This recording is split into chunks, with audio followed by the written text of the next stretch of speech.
I have got a contract with Eurostar. Right. I run out same-day deliveries. I've got a van on the way back from Brussels at the moment on a same day, where I the trains with supplies. Right. So he was sent out at the early hours of the morning, out to Brussels, reload Brussels, back to London. I go out to Paris, I tip Paris, reload Paris, back to London. Twice, 2-3 times a week I do it. No customs checks. All I have to do is run out the goods on what's called a CMR form, which is an international delivery note. Right. If we go outside the customs union in any sense of the imagination, we will need to do what's called transit documents. They cost 75 to 90 quid a pop. You have to go to Customs House in Dover to clear them. You have to park up.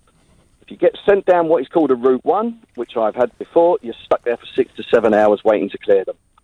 On a good day, you can be in and out in 45, 50 minutes.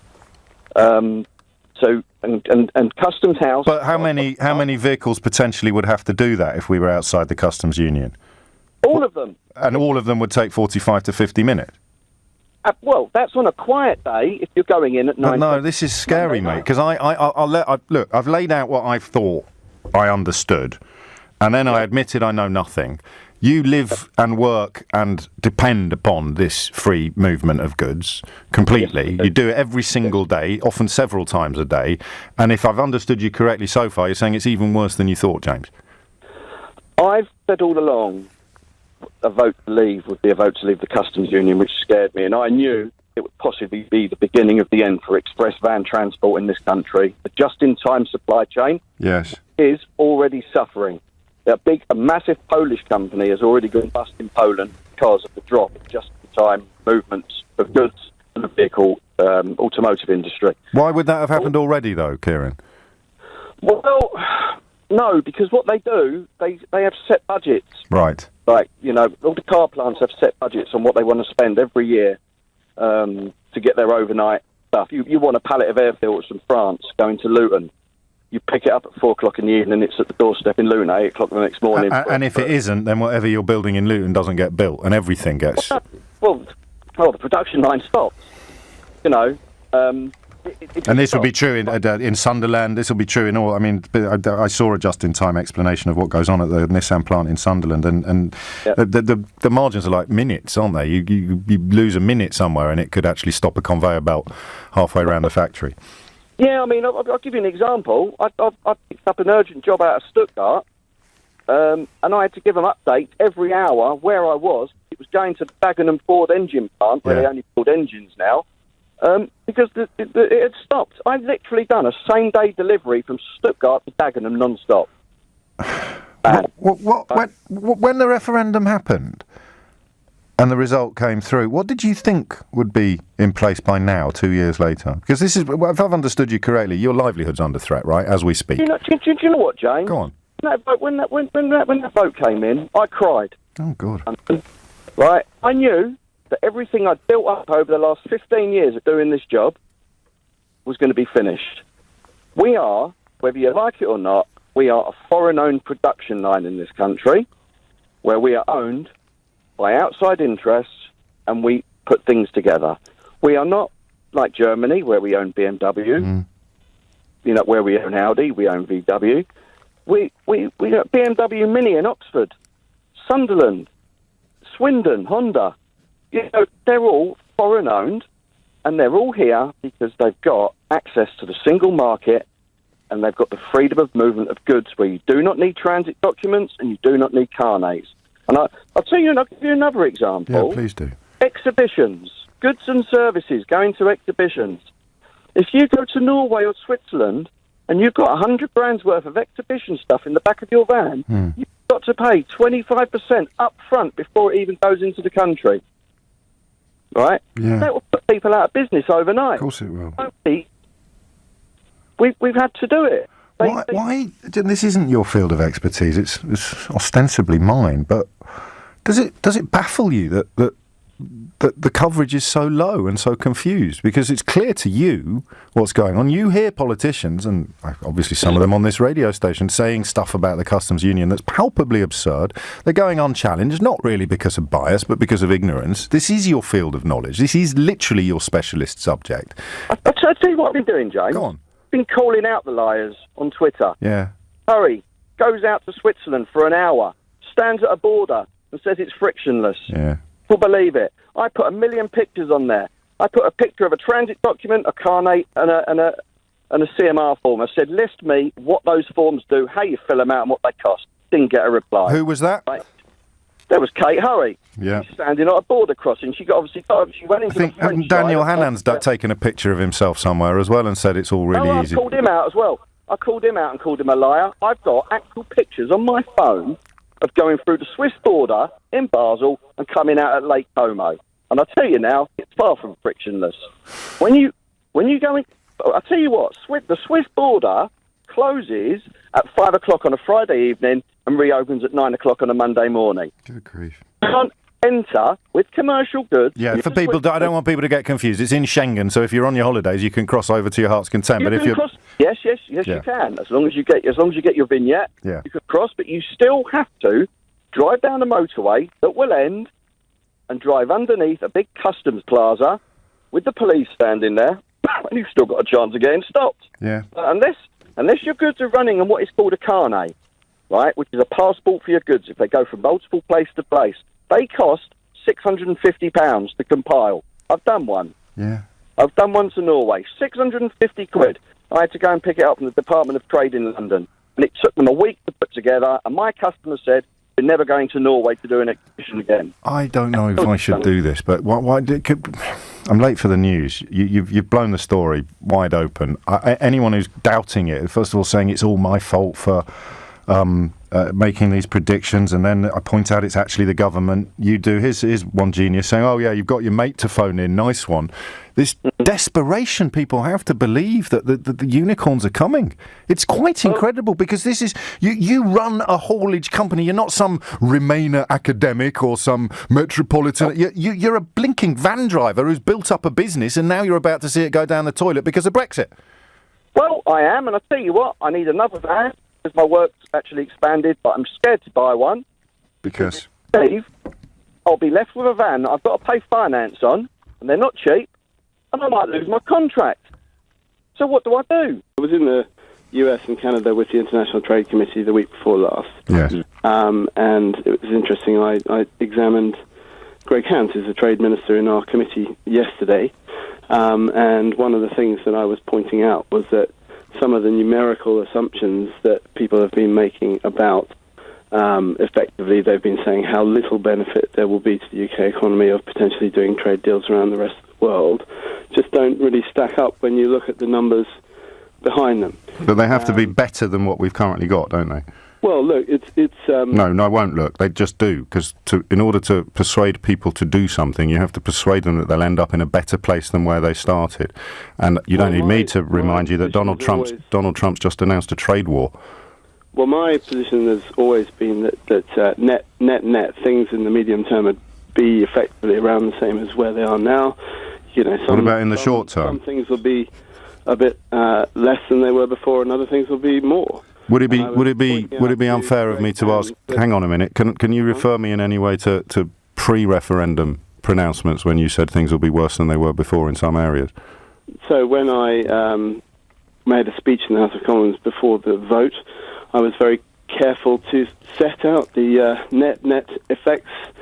There were some positives and some negatives. But these would be economic impact assessments, wouldn't they? So where are things going to be worse? Actually, economics. A lot of it wasn't economic. Well, we're talking. Listen, I don't want this to get fractious because I am short of time. But I'm looking for reasons to be cheerful, and saying that we can do more trade with a country that's just announced a trade war is. It's low on my dial of cheerfulness. For example, the Aussies, when they did their free trade agreement with the US, they vastly underestimated what that would be worth to them.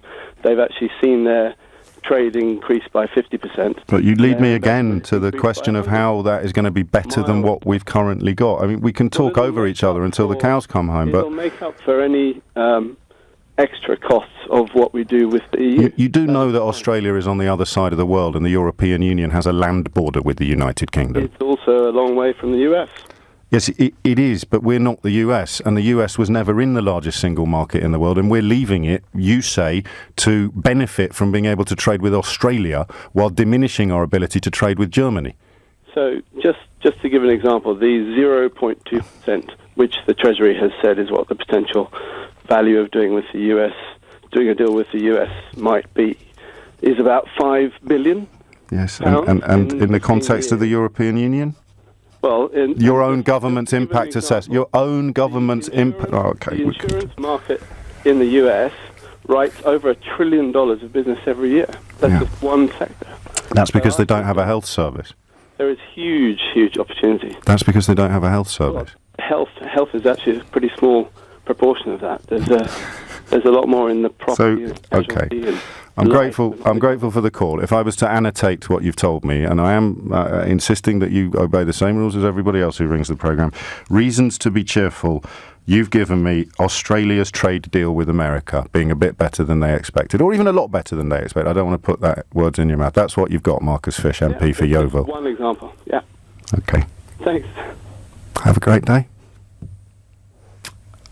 What do you do now? Elected members of Parliament, look, we're walking away. Both sides now concede. His own Prime Minister concedes it's going to do us economic damage. Where are the pluses? Well, America signed a trade deal with Australia and it's gone a bit better than some people predicted. I recently went self-employed a couple of years ago.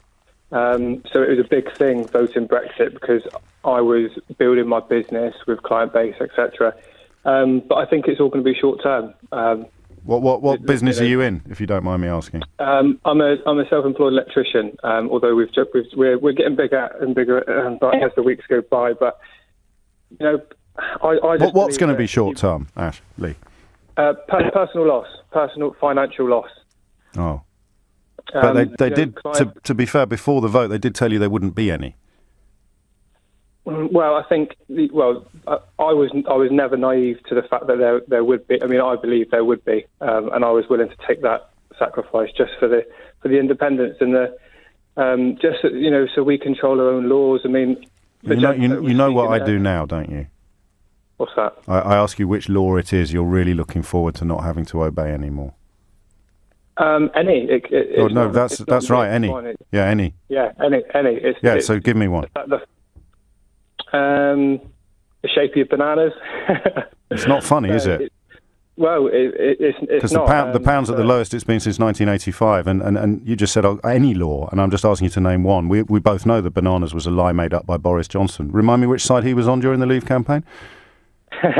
Well, he was out for himself, but that's not. So what is the law, Ashley? Because you didn't vote. You knew you were going to take short-term economic damage. You knew that all your customers would do as a newly formed electrician company. Every single customer in the country potentially is going to be worse off than they were before the vote. So I'm just wondering what those laws are that you won't have to obey anymore that made you vote for this short-term economic hit.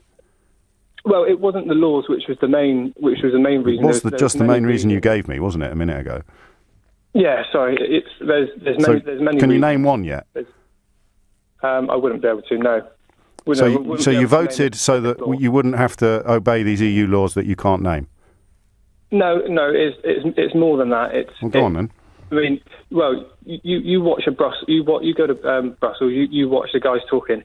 It's all very. It's very political, and I mean, they're throwing their toys out the pram because the British people chose to leave. And it's like baking a cake, taking it into work, and someone says they don't want a slice, and you get all uppity about it. I mean, it's. We're trying to examine why you voted the way you voted, because you now accept that it's going to cost you money. You hope in the short term. I hate to break it to you, but we're not even going to be close to signing deals for years. So that uncertainty that's affecting your balance book, your order book, is going to continue indefinitely. And then I ask you why you did it then, why you accepted that hit to your own pocket, and you say, well, because of all those laws that you can't name. And then when I ask you what the real reason is, you say because the EU is really political. No. Well, I mean, at what point, in this mirror that I'm holding up and that you're looking at what point are you going to recognise what you're seeing in the reflection? You're seeing a man who hasn't got an argument. Well, I believe the argument is there's multiple arguments. Go on, then. Immigration, there's controlled immigration. But again, it's not about. I'm not xenophobic. I'm not totally multicultural. I've got a family in America, in Bermuda, in Spain, and all immigrants. Immigrants are fine. There's nothing wrong. They're the same as me and you, looking for the best future for their family. But it's not about that. It's about the control. It's about our Prime Minister not having to succumb to the EU saying that he can't or she can't do anything. I mean, it's the fact that we, and that's fine. I've got no beef with you. If immigration's all you've got, then you're the cliche. You're the walking cliche. But what's interesting, Ashley, and I hope you won't take this the wrong way, what's interesting is that you spend 5 minutes pretending that you've got proper political arguments or economic understanding, and then as all of those claims fall away, you're just left with foreigners. No, definitely not. How has immigration damaged your life, would you say, in its current form? Well, obviously, being a trade, immigration has pulled prices. No, not for electricians. There's scant evidence that for completely unskilled labour, it might have subjected some wage compression in the care home industry and maybe unskilled labour on working sites. But there's actually a shortage of qualified electricians in this country, which is probably why you've gone self-employed. So it's not that, is it? Yeah, plasterers, plumbers, electricians. Yeah, but you're an electrician. I'm asking, all skilled labour is actually at a shortage at the moment. That's one of the reasons we can't build as many houses as we need to. So just in terms of Ashley and Pinner and the damage that uncontrolled mass immigration has done to your life, just give me the headlines. Walking through the city centre and seeing mobs of immigrants not willing to integrate. Walking through the centre of Pinner and seeing mobs of immigrants not willing to integrate. Plymouth, down by Cornwall, Plymouth. Okay. Not Pinner, but yeah, I mean. And how do you think leaving the European Union is going to disperse those mobs, Ashley? I think we'll have more control over how. No, but they're already here, mate. Yeah, but we'll have more control to No, they're here. So those mobs that upset you so much as you walk through town and see these mobs of immigrants refusing to integrate, now that we're going to leave the European Union, what's going to happen to the mobs? I believe that we can integrate them because we have the choice and we have the authority to do what we like without. So when we've passed so you've cast your vote because you don't want these people here in the numbers that they're here in, but you think that by doing that you're going to make them more amenable to integration and friendliness. So you deliver a message to someone saying we don't like you, and you think that makes them more likely to be your friend. It's not about liking anyone. Well, you don't like the mobs in the middle of town, do you? No, and that goes with mobs of Englishmen as well. It doesn't matter on race. It doesn't matter. So it's got nothing to do with immigration then. It's just mobs you don't like. Yeah, just don't like mobs. And bananas.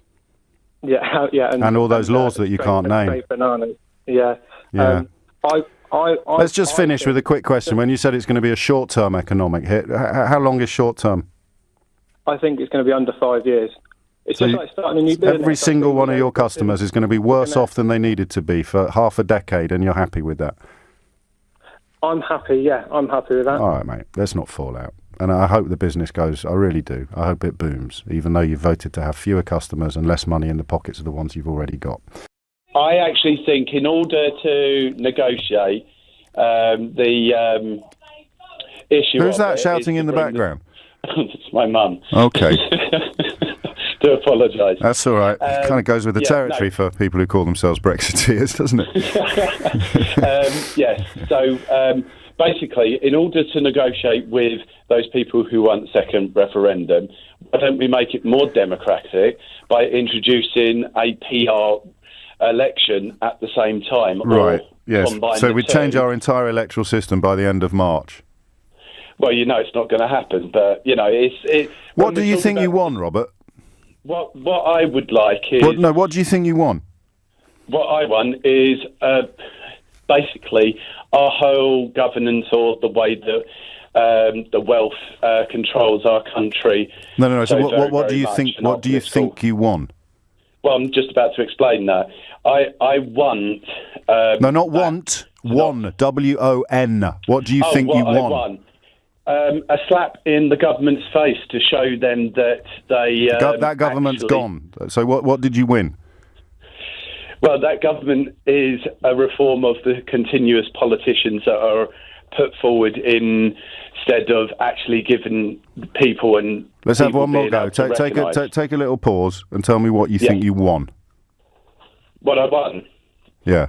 I won a vote to leave the EU. No, I know that bit, but what did you win? What was the prize? To actually undress our politicians, if that's a better way to actually put it, because it's even worse, incredibly. You almost deserve credit for that. So what you won to undress our politicians. And who's going to be in charge of Brexit?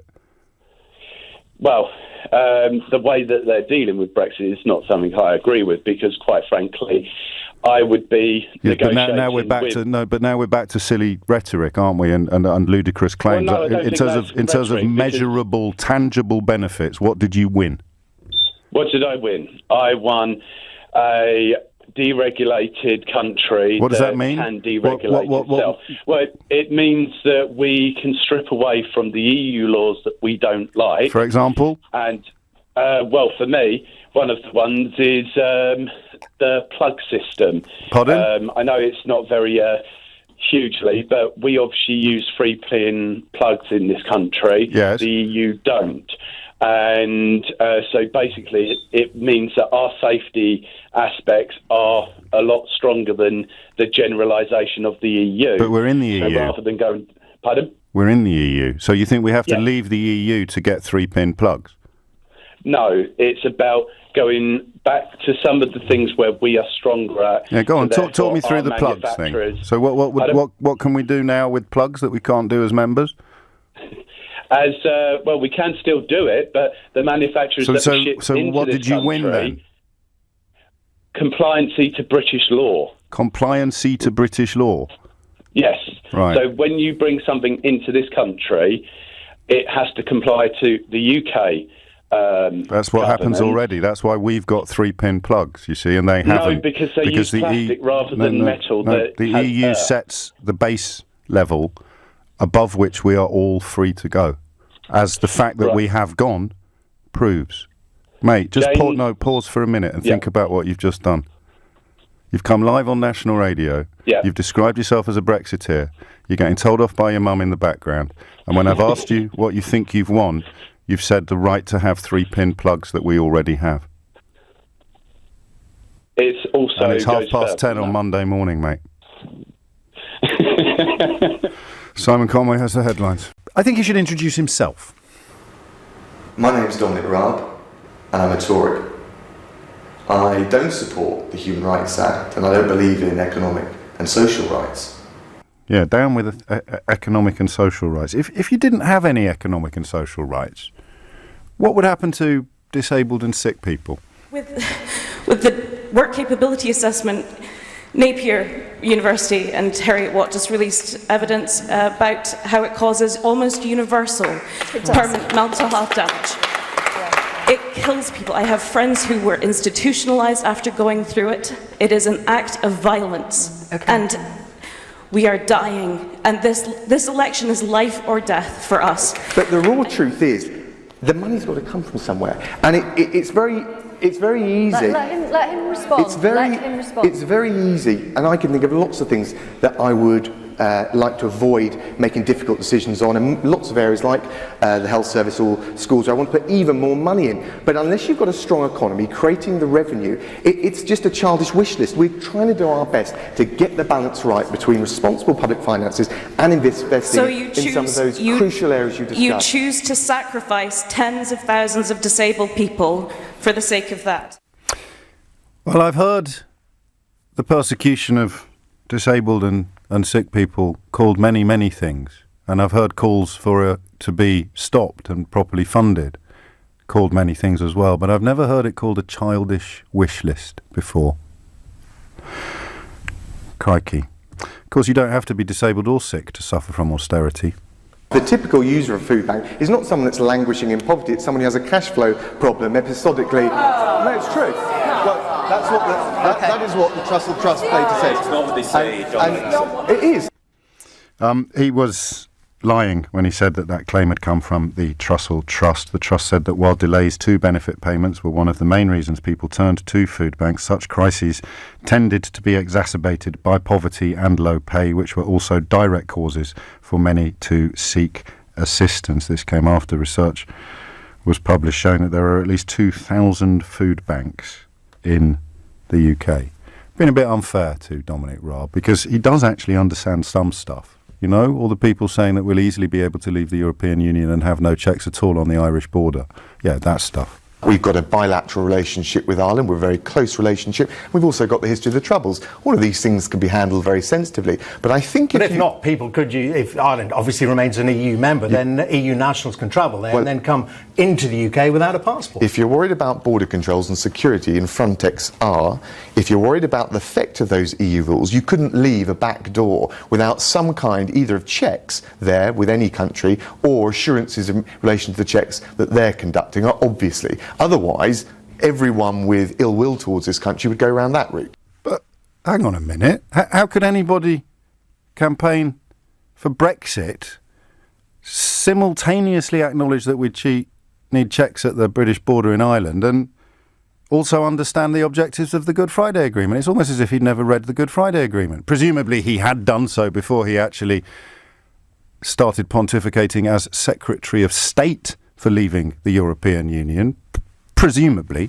Since you had such a critical role as the Brexit Secretary, I presume that in fact you had read the Belfast Agreement. Please don't line up behind the Immigration Minister and tell us that you haven't read the agreement. I haven't sit down and started at the beginning and gone through it, but of course at various points in the negotiations, when issues have been raised, it has been an important opportunity to delve in to the different aspects very carefully. So which aspects of the... So you haven't read the Belfast Agreement in its entirety? I haven't sat down and gone from... I've used it as a reference tool. Gosh.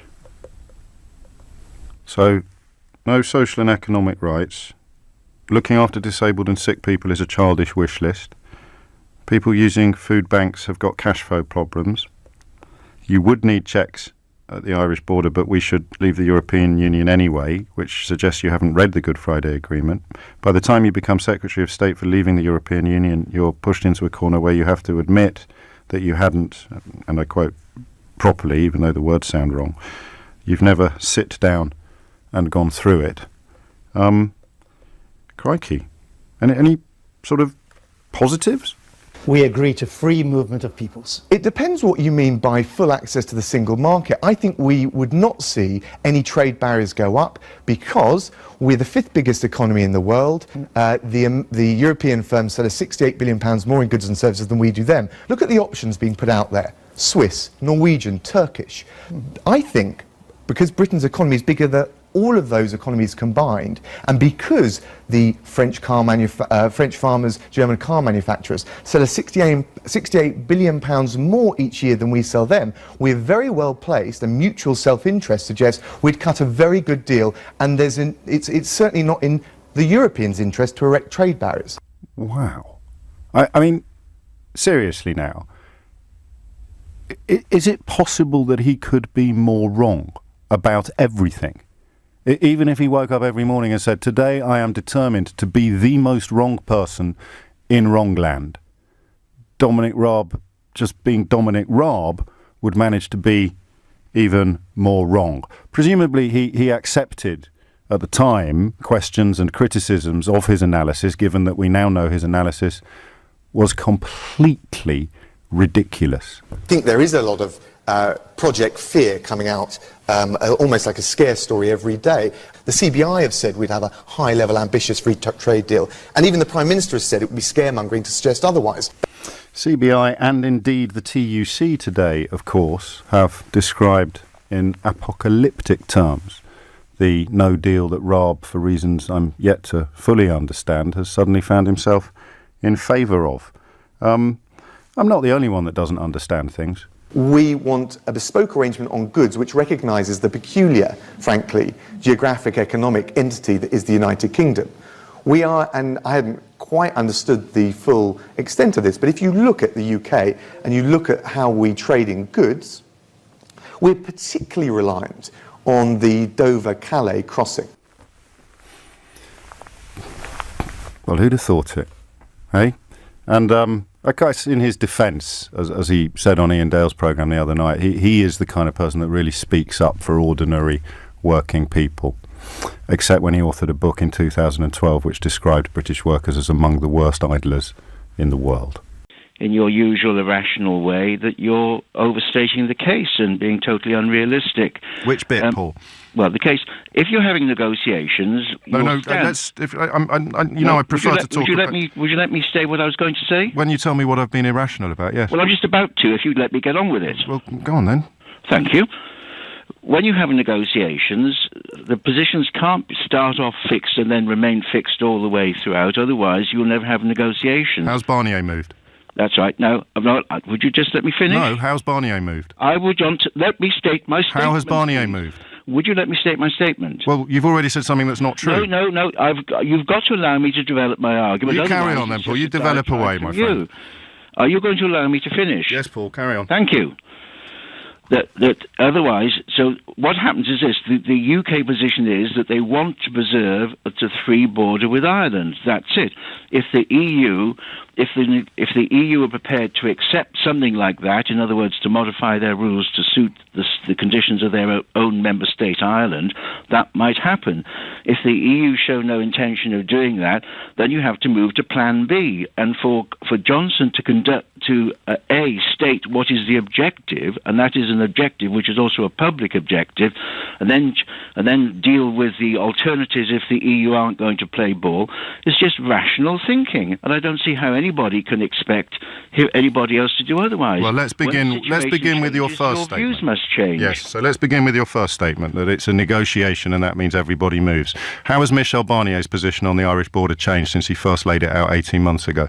I don't think it has changed. But well, you just said it has to. Irrationality on the EU part. No, irrationality is a description of facts.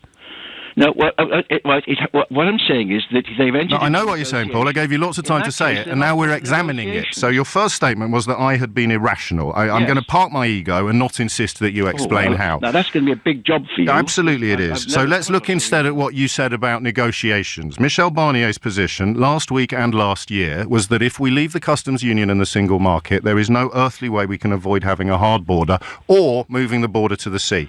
You said that positions change during negotiations. I would just give you one opportunity now to explain how his position has changed, ever. Okay.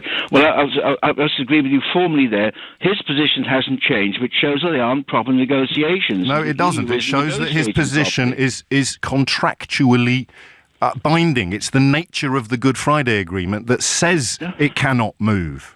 No. Well, okay. Well, yes, Paul, this isn't a matter of opinion. This is a matter, and I've allowed you to be rude to me, and I've allowed you to insist on talking even though you've got nothing to say, and I've allowed you to be personal. So here is the question now, okay? How do you have identical economic conditions on both sides of the Irish border?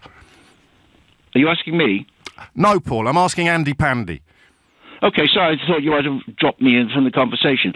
No, the point I'm making is I've heard your point. The question is this: how do you have identical economic conditions on both sides of the Irish border? How do you make that happen, Paul? Well, you have some sort of compromise whereby, as a sort... You can't compromise the Good Friday Agreement, Paul. You have compromised an electronic border. It is not beyond the wit of man for the EU and the UK to agree something which suits the special conditions of Ireland. So you've just reached for that magic wand now that says electronic border, Paul. You don't know what you're talking about. There is a solution to it. Go on. And if you're saying there isn't a solution... Tell me what the solution is. Then are you suggesting we should not leave the EU because of the Irish border? You tell me what the solution is, Paul. Are you suggesting that we cannot leave the EU because of the existence of the Irish border? I am telling you that we cannot sustain the Good Friday Agreement and Brexit in its current form without either building a border in Ireland or moving... Oh, Paul, my friend, I'm sorry. Well, it's just going to... You carry on talking. You can't expect 60 million people to have their future governed by a particular agreement. So you rang in to tell me that I was being irrational about the Irish border, and you conclude the conversation by saying, actually, you're absolutely right. It's an utterly insuperable obstacle, but it shouldn't stop us from leaving the European Union. Because it involves some renegotiation of the Good Friday Agreement. Yes. Have you read the Good Friday Agreement? Have you read the bit about renegotiations in the Good Friday Agreement? The bit where it says it's a holding tactic? this straight. Let's get this straight. What you're saying to the UK public is that we cannot leave the European Union because of the existence of the Good Friday Agreement. No, we cannot have a hard Brexit that involves leaving the customs union and the single market because of the Good Friday Agreement. There's a thing that let me tell you some truths. Let me tell you something simple. James, come on, let's just follow this through. No, Paul. James, let's follow this through. Let's follow this through. Right, you carry on, mate. No, let's follow this through. You're now saying is that the EU refused to change their rules or to modify their rules to suit the special case of Ireland.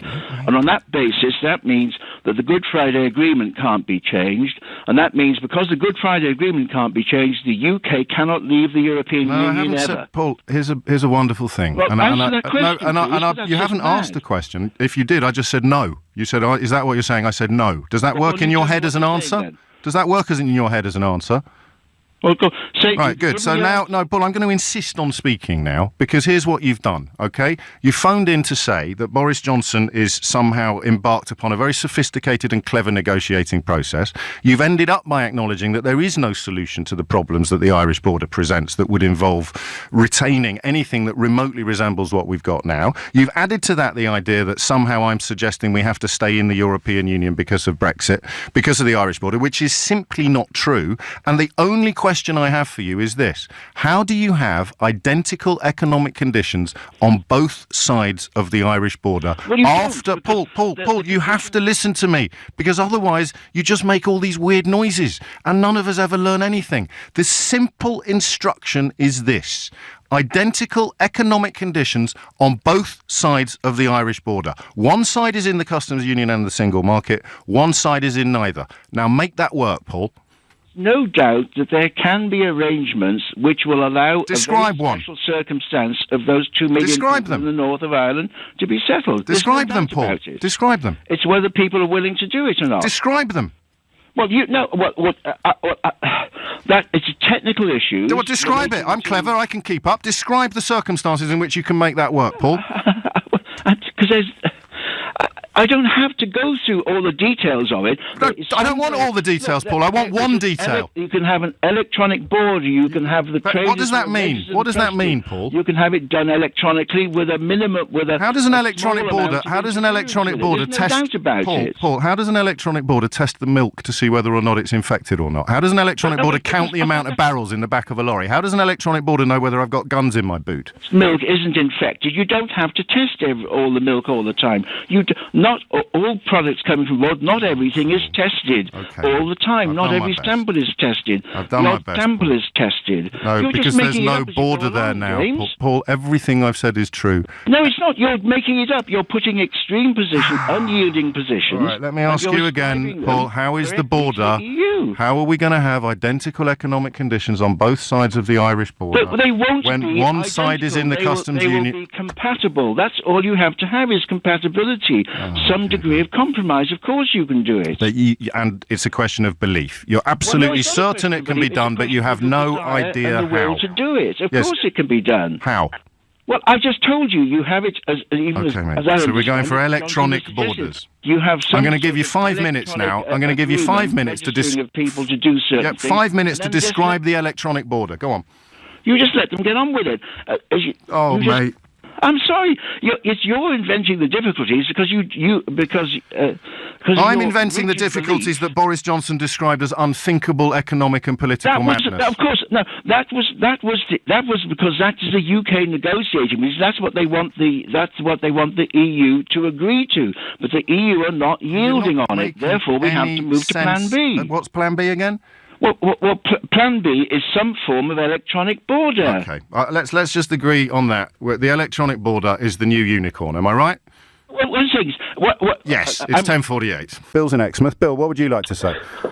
Actually, James, I owe you an apology, my dear fellow. I was wrong. Go on. I was wrong, and I think you're absolutely right. I think that I'm an old-fashioned git, really, I suppose. We've spoken before. Yeah, we've spoken before. Yeah. And do you know what? You are right. I was wrong. For some reason, I thought we were better off, and clearly I was wrong. Well, don't beat yourself up, Bill, mate. Listen to all the people that told you we would be. I've spent the whole morning telling they've been whispering in your ear, not just for 2.5 years, for 30 years. I was wrong. I am so sorry. Oh, Bill, mate, come on. What have I done to my country? So sorry. Bill, there's 17.4 million people. You can't take all the blame on your own shoulders, my friend. Come on. And look at the effort. These people are billionaires. They own the Ritz, Bill. They own the Daily Telegraph. They wouldn't have spent all that money and put all that effort into trying to persuade you to act against your own interests if they didn't think it was plausible. I'm not going to let you blame yourself, Bill. All right? No. Blame them, Bill. Blame them, Bill. Do not blame yourself. I'm sorry, James. Don't be sorry. Be angry, all right?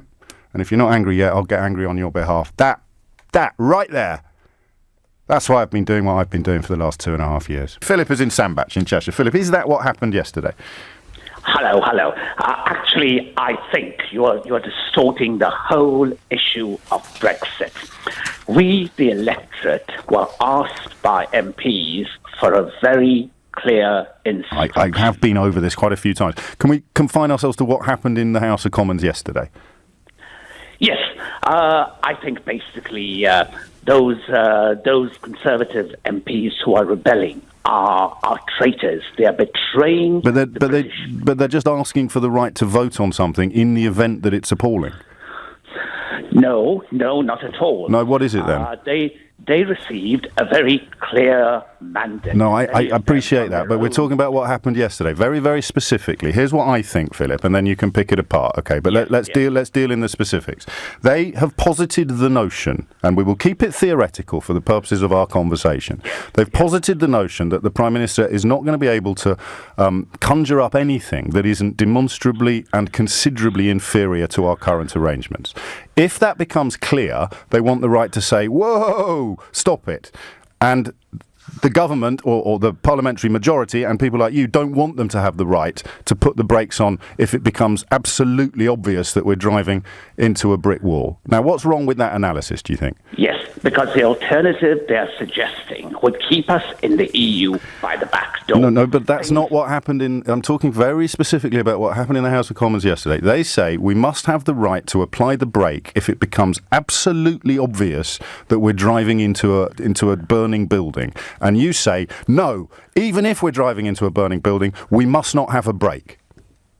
Yes, I agree, because... Yeah, I thought you might, actually. Yes. If the Prime Minister can't...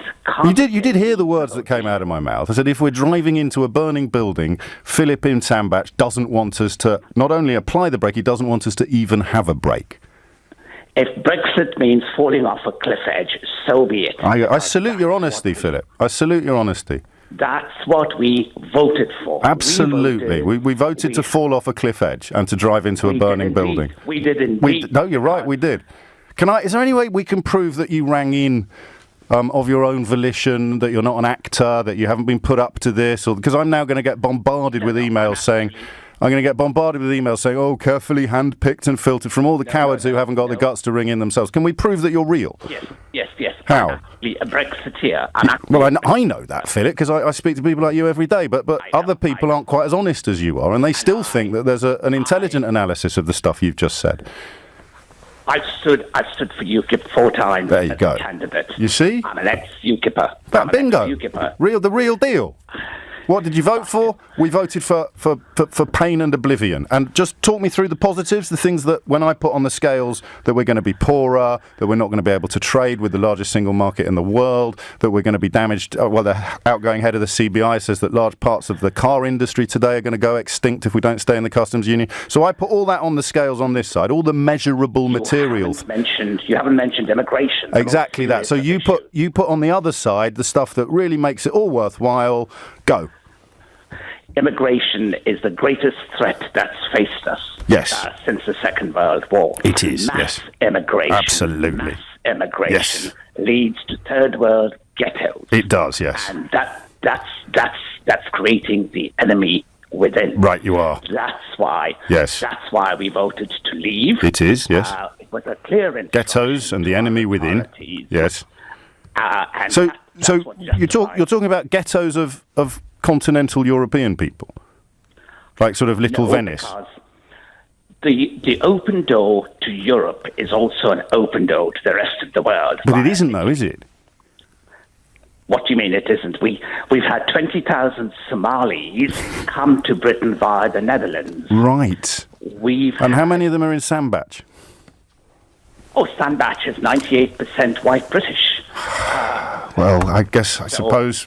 So my neighbourhood, fortunately, hasn't yet been affected. No. But around the southeast, yes, what you have essentially are cesspits. Third world cultures. Do you know where? Because I'd quite like to go. And I live in the southeast. Do you know where they are? London is the worst example, obviously. But I'm actually in the middle of London at the moment, and you're in Sandbach, and you're telling me that what I can see out of my own window is what is it, an illusion?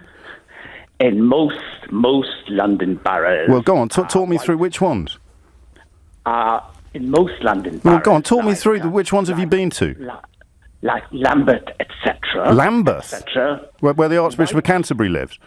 Whites are actually in a minority. In a minority? Brits are in a minority. That's a great threat to social stability and it is, but you know that the European Union contains no countries that are not majority white. That's not the point. That's not the point. What is the point? The point is where you've got these large immigrant ghettos who are living like in Lambeth, within their own cultures, of French people and Italians and Spanish moral framework. We end up with chaos, right, and a lack of social cohesion. We do a lack of social cohesion. What does cohesion mean, Philip? It means neighbourhoods coming together and communities coming together. As long as they're not brown. Subscribing. I happen to be an East African Asian myself. Of course you do, Philip. Of course you do. And do you live in a ghetto? No, I've chosen to live in a town that's 98% white British. Right, you are. And are you the enemy within? I'm an assimilationist. Can you prove that you're not the enemy within, Philip? A few of us, James. Prove it, Philip. To assimilate. A few of us have chosen to assimilate. And there you have it. Just for the record, you are 100% real, Philip. And you've rang up entirely of your own volition, and you're not an actor or a stooge or anything like that. You're a full-time Ukip candidate. Am I right or am I right? I stood 4 times for Ukip. I'm no longer a member. I'm an ex-Ukipper. Okay, mate. I stood 4 times for Ukip. Have a great day. It's 21 minutes after 10. So when the vote is lost tonight by the Prime Minister, and we go back to Brussels and ask them to do what they've said in very clear terms they're not prepared to do, what happens then? Well, there's then a choice for the European Union, as much as there is for us, whether we leave with a different deal or whether we leave without one, because that's what the law provides for. Sorry, say that again. The European Union get to decide what happens to us? No, there's a choice for both of us. Oh, so that's not what you said? No, I said there's a choice for both of us. Carry on. Either we have a new deal, which both sides are then willing to accept, or we leave without a deal on the 20th. So that's the option now. The European Union, if they're telling the truth when they say that we're not going to renegotiate anything, we leave without a deal. But this is a negotiation, so when people say this is our bottom line, it very rarely is. But time will tell. So how much time have we got?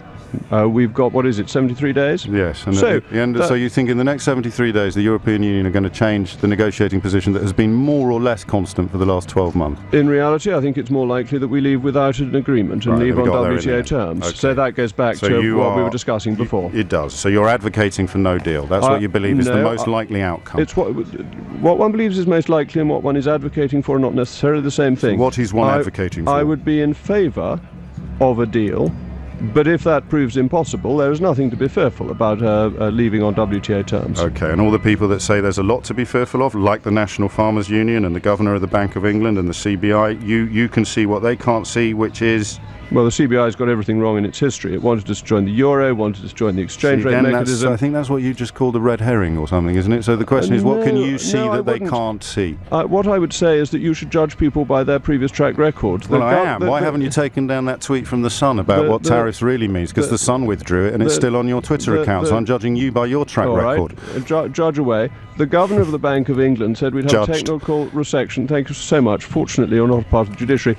The Governor of the Bank of England said we would have a technical recession purely on a vote to leave. The question is, what can you see that they can't see? And you know that the Governor, I mean, this is so disingenuous. The Governor of the Bank of England dedicated himself on the morning after the vote to making his own predictions not come true. But you know this. You just know that if you say it in a plausible and persuasive fashion, people will continue to believe you, despite the fact that you've led them to the precipice of a no-deal Brexit, which even you know deep down will be disastrous. Unless you can answer this question. What is it you can see that they can't?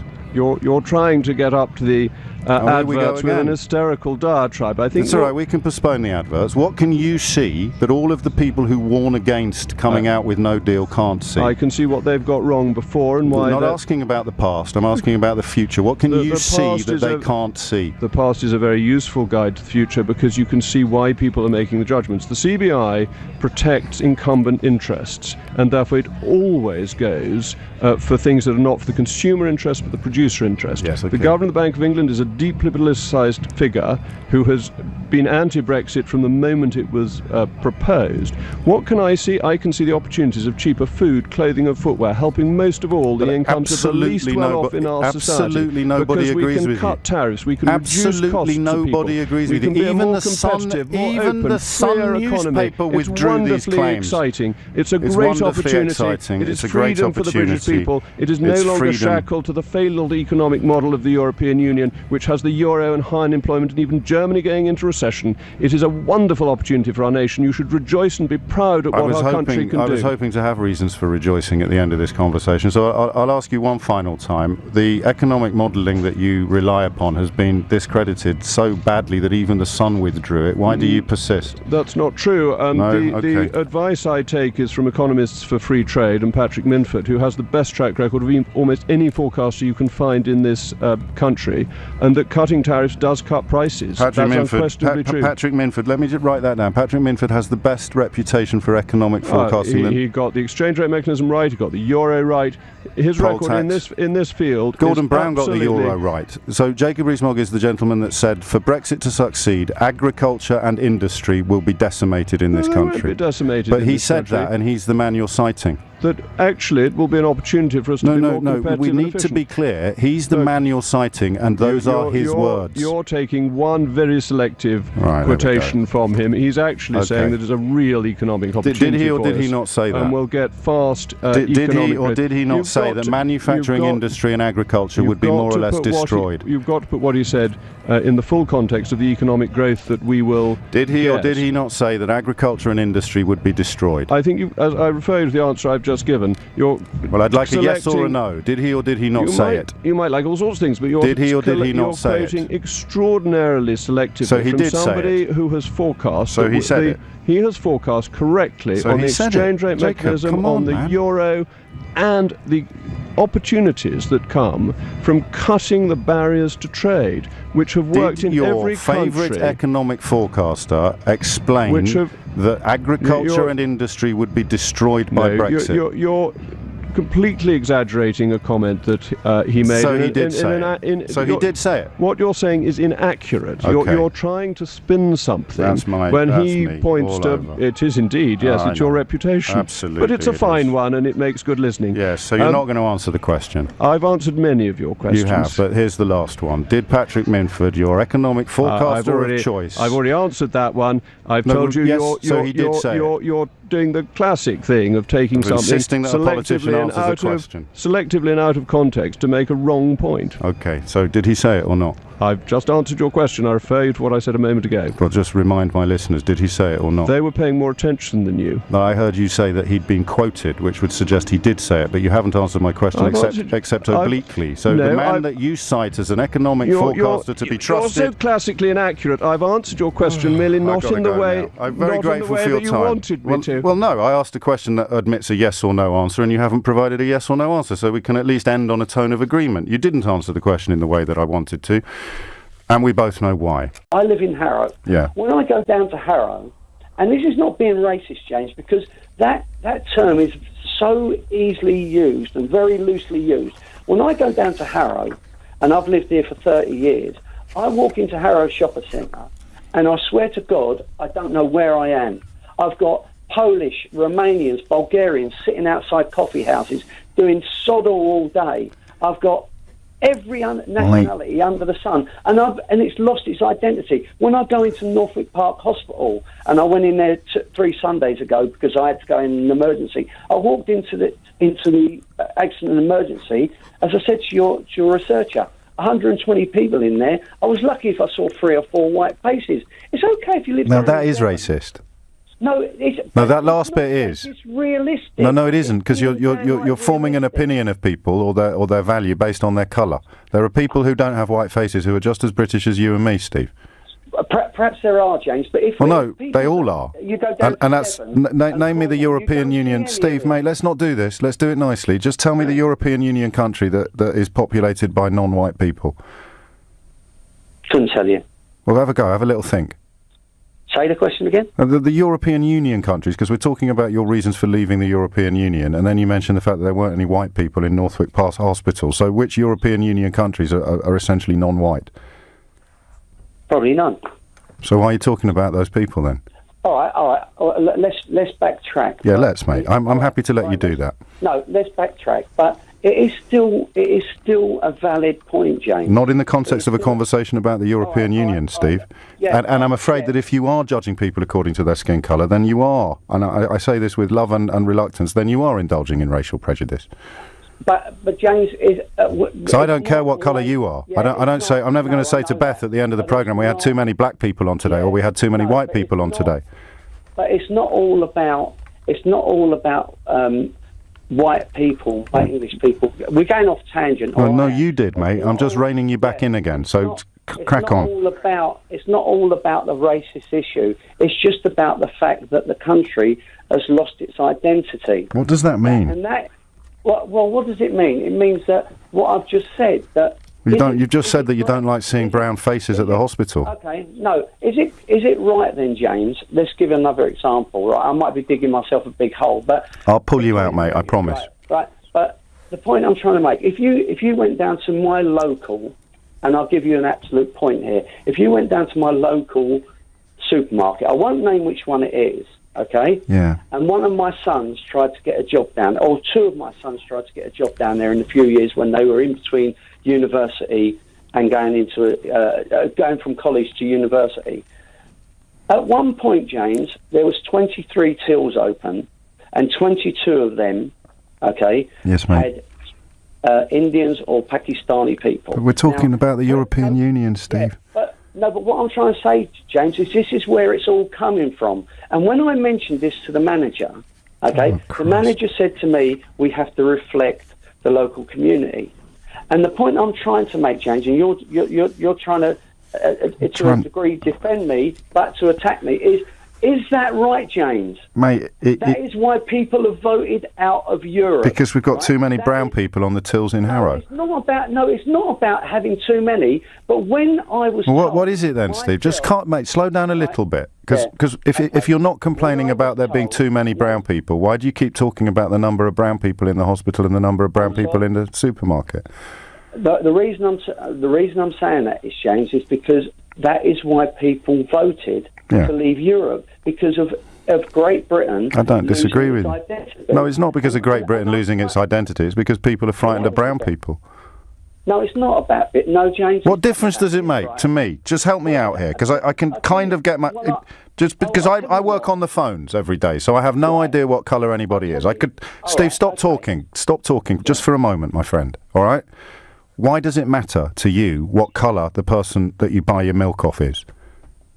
Well, it doesn't matter the colour that I buy, the person I buy my milk off, James, but what the point I'm trying to make is why people voted out of Europe. I'm not arguing with you. They voted out of Europe because they think there's too many brown people in their hometowns. Is it unfair then, James, to say that when I mentioned what I said about the local supermarket, that and the hospital, when I'm told, and the hospital, but let's go to the supermarket. When I'm told that we have to reflect the local community, is that not racist, James? No, Steve.